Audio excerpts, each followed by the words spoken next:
Slide number 37. This exposes the left dust shield so that we can remove it. On the left and right side of the shield we find two small slotted openings. With the aid of a screwdriver placed into the slot, we can apply moderate pressure which simultaneously pushes the shield upwards and towards the rear of the machine. With this pressure we can release the shield from the bracket which holds it in place at the front of the machine.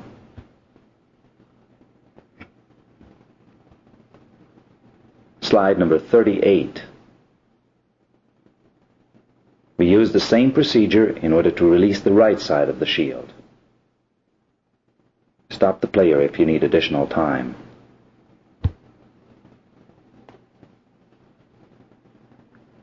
Slide number 39. Now that the left shield is loose or free in the machine, let us show you how to get it out of there. First we place our right hand indicator finger under the velocity control cable, as shown here. We will use the middle finger in order to lift the shield out of the machine. Slide number 40. We also use the left middle finger to hold up the left side of the shield. This has the advantage that both of the indicator fingers are kept free so that we can use them in order to remove the shield past the somewhat more delicate steel tapes called tilt and rotate tapes at the rear of this cavity. Slide number 41. Now we carefully move the left shield slightly towards the right and front of the machine in order to be able to lift the rear edge past the rotate and tilt tapes. At this point we need to be careful not to use any force in order to prevent damaging the tapes. It is also possible to move the shield too far to the front, thus causing it to lock under the keyboard. Should this happen to you, make sure that you first free the shield under the tilt and rotate tapes, and then make a new attempt at lifting it past the tapes. As mentioned earlier, use your indicator fingers in order to gently guide the tapes out of the way where needed.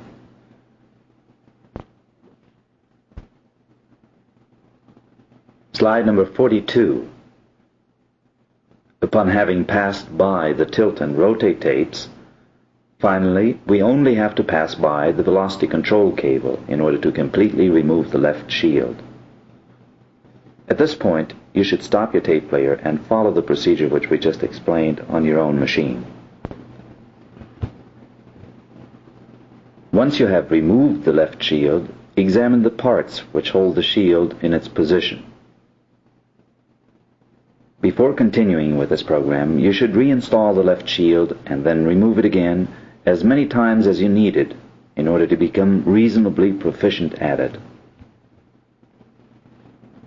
Notice also the carrier return cord, or cable, barely visible under the shaft called print shaft.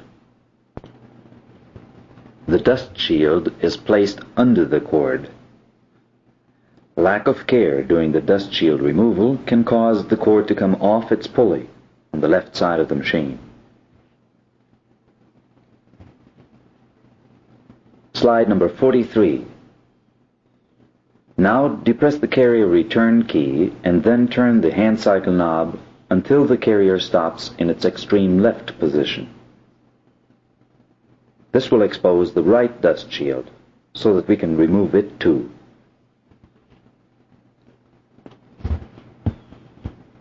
Slide number 44. On the left side of the right shield, we also find one of these elongated openings for the screwdriver. Again, we apply a bit of rearward and upward pressure to release the left front edge of the shield from the supporting bracket. Slide number 45. Before we remove the shield, be sure to examine the position of the velocity control cable in the small clamp or bracket at the rear of the right shield. Notice also that the cable goes through the opening to the right of the clamp. Slide number 46. Once you know how the velocity control cable is positioned, use your left hand in order to bring the left end of the shield slightly towards the front, and then simply pull the shield towards the right a bit. You will notice it come out of the retainer clamp on the right side of the machine. Once you have it out, again examine the clamps which hold the shield in place when it is in the machine, and then reinstall and remove the shield a few times until you're reasonably sure that you can remove and reinstall it without affecting the tapes or the cords. When you're reinstalling the shield, it is important not to pinch or kink the velocity control cable. Make sure that it is positioned in the indicated opening, and then make sure that the left end of it is held down by the hook or clamp in the shield. After this has been done, leave the shield out, and then keeping your hands out of the machine, turn it on and off a few times. While doing it, take some extra time to examine the results. You should trace the links to the switch, to the motor, and everything that is caused to idle together with the rotation of the motor. Slide number 47. As a first step, we locate the on-off switch at the rear of the machine, or on older models underneath the keyboard. Slide number 48. The motor transmits its torque or twisting force towards the front of the machine via this cog belt. A cog belt is a belt with teeth in it. These belts are designed to eliminate slippage on the pulleys. Slide number 49. In the center of the machine, we find that the belt drives a substantially larger pulley called the hub pulley assembly, or the drive pulley. Observe the parts next to the hub pulley assembly. Notice that the shaft to the left of the pulley does not rotate when all you do is to turn on the motor. In order to make it rotate, you should depress a character. When you depress the character, the shaft did indeed rotate. What happened is that we activated the parts indicated in this picture. These parts constitute a clutch, which is used every time the machine prints a character. In spite of the fact that the clutch is really the print clutch, it is called cycle clutch. Due to this, the hub pulley assembly is often called cycle clutch pulley. The hub pulley assembly is directly connected to the shaft situated at the right of it. This shaft is called operational shaft. Every time the hub pulley assembly turns, the operational shaft turns also. You should think of this operational shaft and the hub pulley assembly as the source of positive power in the Selectric typewriter. Or if you're an old typewriter serviceman, think of it as the power roll of the Selectric typewriter. Slide number 50. Here the red indicator points at the hub pulley assembly, while the yellow indicator points at the operational shaft. When the motor is turned on, the operational shaft turns continuously. We then say that the system is idling. The hub pulley assembly, together with this continuously turning shaft, provides us with the mechanical torque which carries out the majority of our Selectric typewriter functions. The hub pulley assembly and the operational shaft thus are sources of power with which we can do work. Some of the typewriter functions are carried out by spring action, such as the movement of the carrier from left to right. Still other functions are simply manual functions, such as the tabulation stop set and clear functions. In order to enable us to readily make the distinction between the two kinds of power, we call the power which comes from the motor, the hub pulley, and the operational shaft positive power. Let us discuss this a bit more in order to make sure that all this is clear in your mind so that we may use these terms later in the program. Slide number 51. The power which comes from the mainspring of the typewriter, for example, is called negative power. By negative power, we mean to describe energy which is stored in a spring and which must be released to the mechanism in order to produce work. The negative power of the mainspring is transmitted to the typewriter mechanisms through the indicated shaft called escapement shaft. All of the mechanisms which are driven negatively or through spring action have to be recharged, or simply after we used a certain amount of spring tension in order to do work, we must restore that spring tension. The restoring of the tension or the negative power in the mainspring is carried out by the mechanisms called backspace and carrier return mechanisms. The mechanism used to release this negative power of the mainspring is called escapement. More about this will be covered in the training program entitled Negative Power. Slide number 52. As mentioned before, we think of positive power when the power supply to the mechanism comes directly from the motor, and when the motor turns, the hub pulley assembly and the operational shaft also turn, thus becoming the source of positive power in the typewriter. Whenever the operator calls for some operation, he or she wants the machine to perform a job, and the machine in turn avails itself of clutches in order to use some of this positive power. The operational shaft turns at the rate of approximately 7.5 revolutions per second. The objective of this segment of our training program is that of studying the construction, the operation, and the adjustments of the clutches which tap this positive power coming from the shaft. Slide number 53. There are only 3 types of clutches used in order to tap the positive power. They are the inertia type clutch, the friction type clutch, and the ratchet type clutch. There's only one inertia type clutch, and it is mounted directly on the motor shaft. All of the friction type clutches utilize springs to make the mechanical connection between the operational shaft and the driven mechanism. The ratchet clutches also use springs to engage their pawls with the ratchets.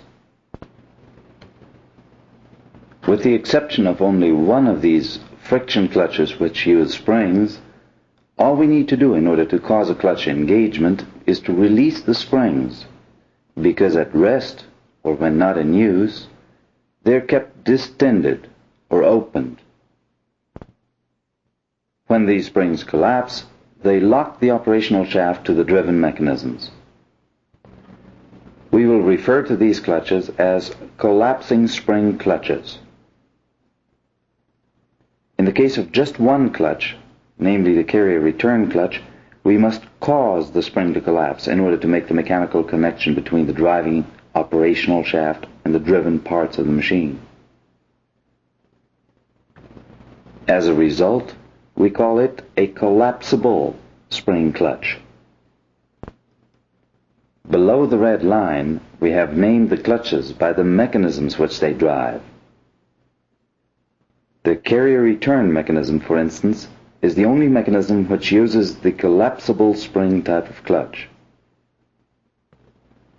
We shall now study these clutches separately and explain the manner in which they operate. Let us start with the motor clutch. Slide number 54. As we turn the motor on and off, we observe that the motor pulley can turn or idle freely on the motor shaft. The reverse is also true.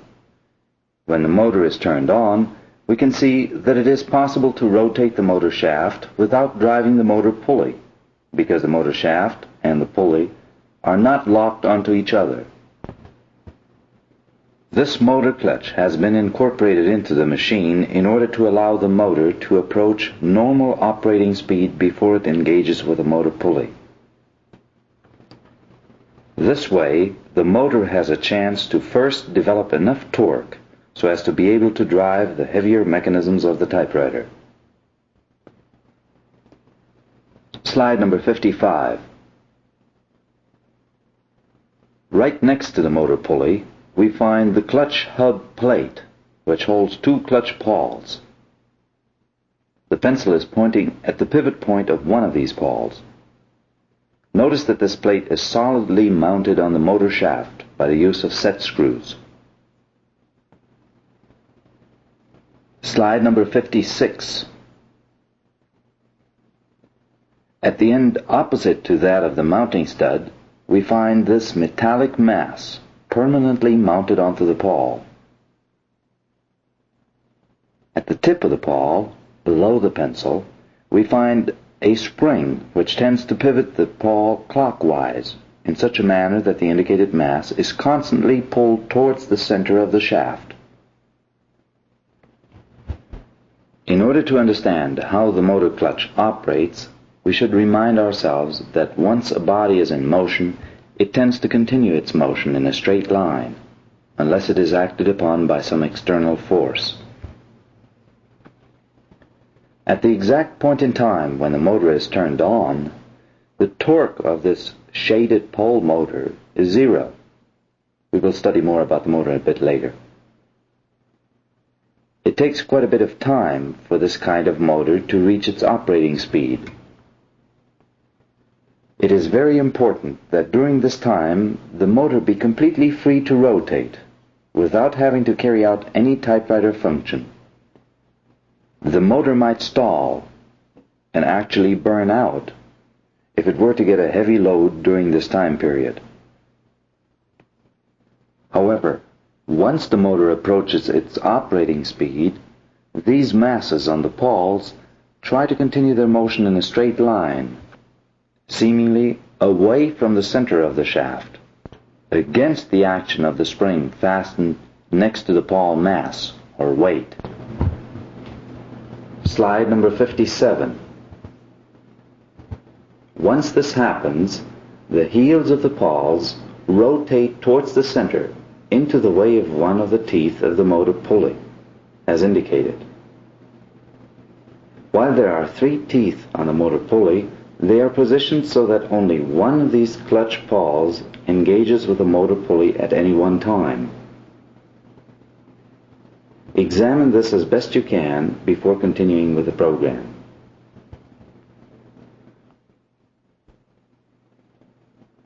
Slide number 58. Next, we will remove the motor from the typewriter. First, unplug the machine. Under no circumstance should you continue without unplugging the machine. Most of the procedures proposed in this training program represent but one way of doing things. You might find or develop some other way of accomplishing the same job and feel more comfortable about it, be it because it seems to be a shorter way or simply because you like it better. Consider yourself encouraged to follow your own inclinations whenever they lead you to the desired results on the typewriter. The only restraint is that in disassembling any mechanism, you should never attempt on your own to go beyond the limits of your ability to properly reassemble the mechanism which you decide to take apart. At times you may find that your machine has parts which are slightly different from those being shown on the slides. When the difference is minor, we may not even mention it on the tape. It is then left up to you to analyze the variation in construction of such a mechanism, and you will actually have to rely on your own ability to analyze and trace mechanisms. first step in the removal of the motor is that of removing the belt from the motor pulley. Notice, however, that we will have to move the belt over the washer and the clamp located at the end of the motor shaft, and that this is not so easy because of the fact that the belt does not have sufficient slack in order to allow us to do that. We could, of course, remove the clamp and the washer at the end of the motor shaft. A reasonable alternative to this is that of first creating the slack needed for the belt removal. Slide number 59. With the aid of a screwdriver, we can easily slide the belt towards the left and push it into the space between the hub pulley assembly and the bracket located to the left of the hub pulley. Slide number 60. Why don't you do this on your own machine now, until you get your motor belt into the position shown here. Stop your tape player to give yourself time.